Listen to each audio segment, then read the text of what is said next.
Hey everybody, Jake here from Bearded Gear, and it's full review time on a Medford. This is the Medford Slim Midi. I think that's for Midi Marauder. It's like the slim version of the Midi Marauder. Anyways, everyone just calls it the Slim Midi. That's what I'm going to call it as well. This knife was loaned to me by LeftyEDC, my good buddy Kevin. If you haven't heard me talk about him, then you must be new here, but Kevin is awesome. I will link to his YouTube channel down below. And I've talked already in my unboxing and my first impressions about how he was so excited to send me a Medford because I had dumped already on the Medford 187 DP that our friend Kyle had sent me.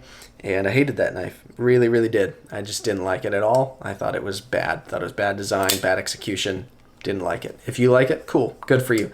I won't be getting in your way from buying any of them because I will strategically avoid them. Thought that knife was bad. So ever since that time, it's been kind of a thing. A number of people have like, are you ever going to review a Medford again? And I was always like, yeah, maybe. But like, there was no rush at all whatsoever for me to get to one because I was not excited at all about the brand. So Kev sent me this one, and we're going to talk about it. So what Kevin is going to want me to say is he's going to want me to say that I love this knife. And I guess technically if he pulls that sound bite out, then that'll probably be the only place he's going to get it. I have grown to like this knife. There are qualities and attributes about it that I like, that I appreciate. But there are also things about it that I scratch my head over. I don't really get design-wise, and I don't love it. I really don't. But I do like it. And I think that's a fair conclusion to come to. I think this is a way better knife offering than the other Medford that I've checked out before. I think probably this is a little more in line with, this is probably just a newer design. I bet that 187 DP was designed in, I don't know, 1995. That's probably mean. But this feels a little more like a modern approach to knife design and knife making. So let's talk about its kind of build, what it's made of, and then we'll just jump right into what I've discovered about it. So blade steel on this guy is S35VN. In both my previous videos, I had actually shot both before the first one went live, and so it has an S on it right here on the blade. And I was like, I don't know if that stands for S90V or what. It stands for S35VN. Medford does this thing where they like to just put a letter or number from what a knife steel is on their blades, and it works. I mean, everybody who's into them knows what steel it is based on that, but most people would put like S35VN instead of just an S, or S90V instead of just, I think they put a 9 in that case. Or if it's 3V, maybe just put 3V instead of just a 3. I don't know. It's a nitpicky, weird thing, but I don't really get why they just put a letter. I guess it keeps the billboarding down a little bit, but they put it next to this giant Medford logo, so I don't know. On this side, you've got this code of some sort. I'm assuming that's like this knife is numbered 101-033. So yeah, S35VN. This one has a belt satin for the bevels, and then the flats are kind of like a, I guess you'd call it a hand satin. It's pretty high shine, and it's going the other direction. So yeah, titanium handle scales, of course. As you can tell, these are anodized blue and kind of stone washed. It is a pretty nice finishing. I do like that. We have little barrel spacers, I'm assuming are titanium as well. We've got a over travel stop on this side. No lock bar insert, however.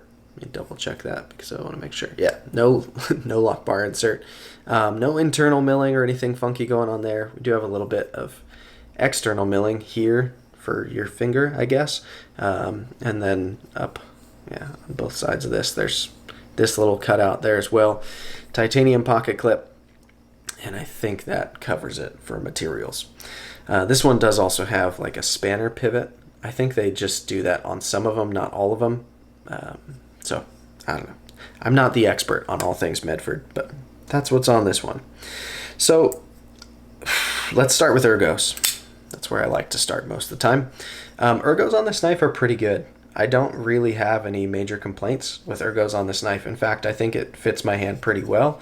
Whether I'm choked back or choked forward into this choil, it's nice. I like that there's no jimping anywhere, like anywhere. That is a good thing to me. I appreciate that. It feels very smooth. No matter where my thumb lands, I can press real far forward in a saber grip or kind of choke back. I can do a lot of different things here. The handle's just really neutral, frankly, which is a big plus for me because that means I can put it in any grip and it will be comfortable. Reverse grip, draw cut, reverse grip, draw cut, forward grip, draw cut, saber grip, hammer grip, you name it. This knife is pretty comfortable. The one knock that I'll give it ergonomically, and this happens on a lot of frame lock knives, is that this corner right here is a little bit sharp. But in most grips, I frankly don't even notice it. I'd have to be, I don't know, like if I'm forward in the choil, it lands between my fingers. If I'm back here, it kind of lands right in front of my finger in a way that's not annoying. So it's just if I'm like half choked up that I even notice it, and that's not a thing that happens very often. So ergos are good. I like the ergos on this knife. All right, let's talk action. I think it would be a good place to go from here. So on this blade, you've just got these kind of fullers on either side. So kind of like Vero style. This is older than Vero knives, but it's like a slot on either side. It's not a hole that passes all the way through.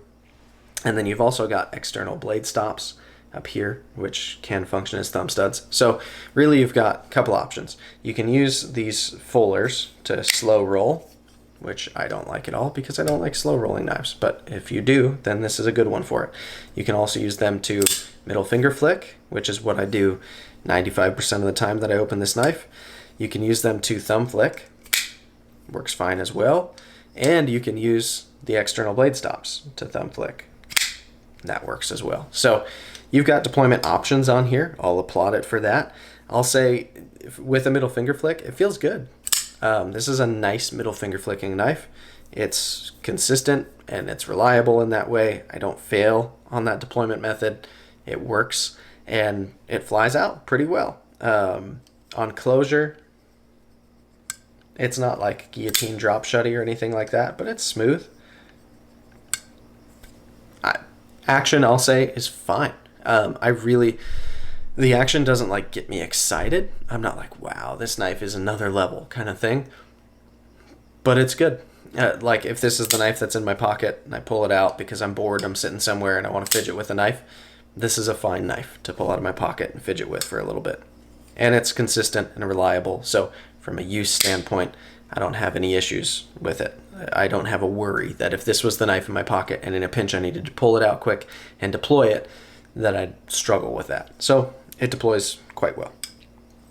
Let's talk, we've done ergos, action. Let's talk carry. Carry on this knife is quite good. It's really thin. That for me is one of the biggest factors for whether a knife is going to be comfortable in pocket. I've carried this knife a good handful of times, at least 6 or 7 times for entire days at a time. And it's slim in pocket. It's not super lightweight, but it's not really heavy either. The slimness generally also means the knife is going to be relatively light. It is somewhat tall this way. It's kind of a wide knife, but it's not crazy. So no flipper tab, nothing sharp anywhere. It's slim and comfortable in pocket. The carry, in terms of how deep it goes, I mean, this is a milled titanium clip. You're going to have some knife sticking out of your pocket, of course, but the clip is functional. It goes in and out just fine, has decent retention, haven't had any issues with it. Would I love it if it was deep carry? Of course. That's my preference. I'm open about that. I prefer deep carry clips. But as milled titanium clips go, this one's slim and simple. It's not super aggressive looking or anything like that. I'm fine with it. This clip is fine. So it carries pretty well. Then I guess that leaves us with the last category being cutting performance. So this blade does something that I find interesting in general when this is a design choice. And this is a pretty Medford thing. When I look at Medford knives, I tend to notice this happen kind of a lot. You've got a really tall blade, right? Not insanely tall, but it's fairly tall. And then the bevel is less than half of it. And to me, the taller you make an edge bevel, or like your primary cutting bevel, right?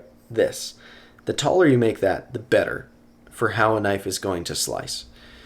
The blade stock thickness is going to be what it's going to be. You select your blade stock thickness, but if you take that grind higher, you're going to end up with either a thinner behind the edge geometry, or at least it's going to stay thinner for longer, and it's going to be more gradual on how fast it gets thick.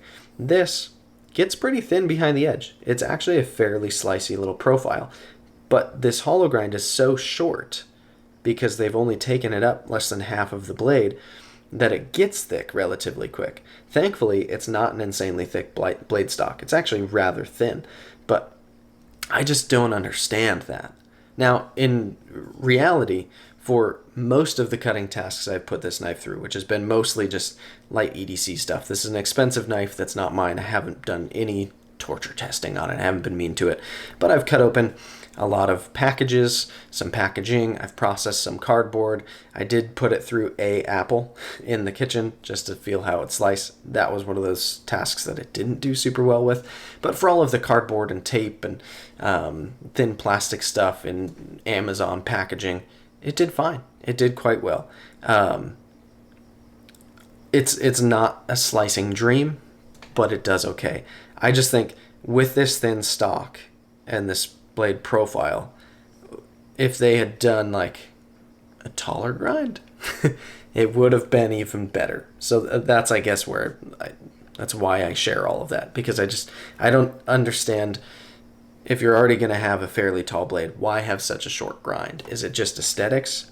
Is it to give a lot of room for this fuller groove thing? I don't know.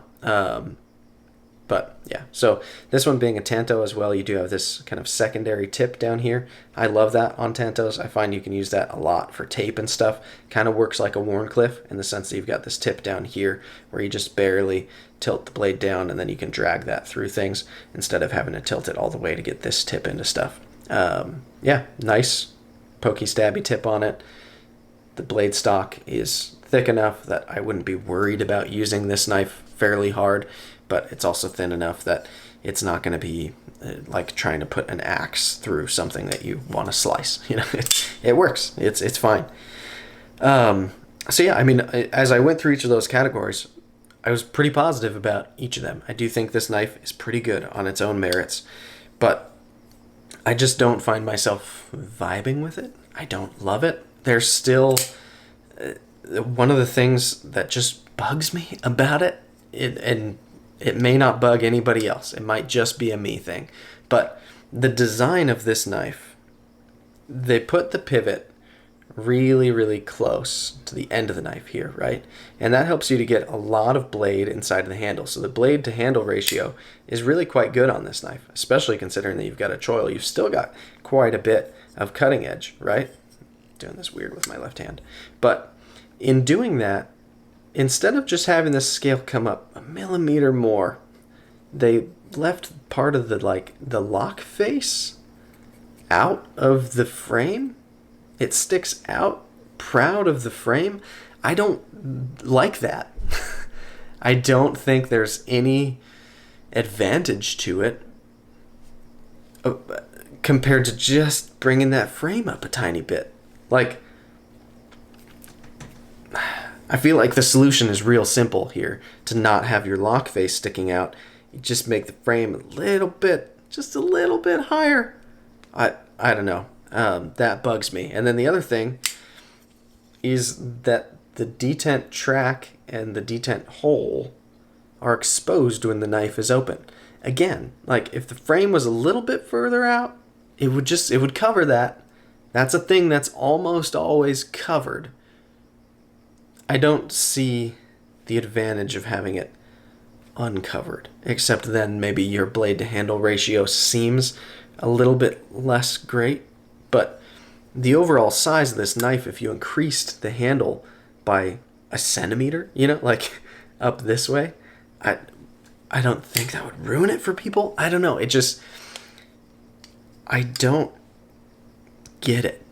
And maybe part of this is that I already had somewhat of a bad taste for Medford knives in my mouth. I don't follow Greg Medford. I know a lot of people get upset over things that he says. I don't pay any attention to it. That's genuinely not even part of this. I couldn't care less what that dude does. It doesn't affect me. And so looking at his knives as the objects that they are, the design choices and the way the builds are done just to me doesn't seem nice. It really doesn't. And the knives are expensive. And the knives that cost the same as this, that play in this price arena, that are like the competition out there, I just find way more compelling. I don't know. I don't look at this knife and get excited by the way it looks. I frankly kind of actually don't love the way that it looks. Even without this lock face sticking out and the detent track sticking out. Just the lines of the knife, I don't find beautiful. I don't find it attractive even. I don't love the way it looks. And so you add to that little things on the build that I'm like, why on earth would you do that? And it just makes me like, Medfords aren't for me. And I guess in conclusion of this, right? I like this knife in the way that it performs, the way it carries, the way it works. It is fine. And I respect there are a lot of people who say this is a great knife and that it works really well for them. I'm sure that it does. It is a good knife. It is functional. It carries well. It cuts fairly well. Like, it's a pretty good knife, okay? I don't have any interest in Medfords at this point. And I think that's okay to say. As somebody who's in this hobby, who's into knives, there can be brands and makers that just don't spark joy. If you want to be, what's her name, Marie Kondo or something about it, it doesn't spark any joy for me. When I look at any Medford knife at this point, anyone, and people all the time message me like, oh, but the one you got to try is this. Like, I don't care about the Smooth Criminal. I don't care about the little button lock one. I don't care about any of them. I don't care about Medford knives. And maybe that's harsh. I'm sure some people who are diehard Medford fans are going to take offense to that in some way, but so be it. Like, you're allowed to not like any maker that I do like. That would be also fine with me. This one is okay. I like this knife, but there's nothing about this knife that I find myself loving. And when I look at it and focus on it and like try to breathe it in, it doesn't click for me at all. And this is one that out of his lineup, I think has the best chance of being a knife that I would like. And they don't do it for me. So we're going to leave it like that. Sorry to those that offends. Anyway, this has been the Medford Slim Midi. This is my full review. Take it for whatever it's worth to you. This knife is fine. It will work. It will cut. It will carry just fine. But it's not for me. And that's bound to happen. So hopefully this has been in some way insightful. Maybe not. Maybe it has. But appreciate you guys for watching. And again, I appreciate LeftyEDC for loaning this to me. I will link to his channel down below. Check him out if you haven't. He loves this knife. He owns 2 of them now. This one and another. So if you want to watch a real positive review, go watch his. That would be great. We balance each other out. Anyway, thanks guys. We'll see you on the next one.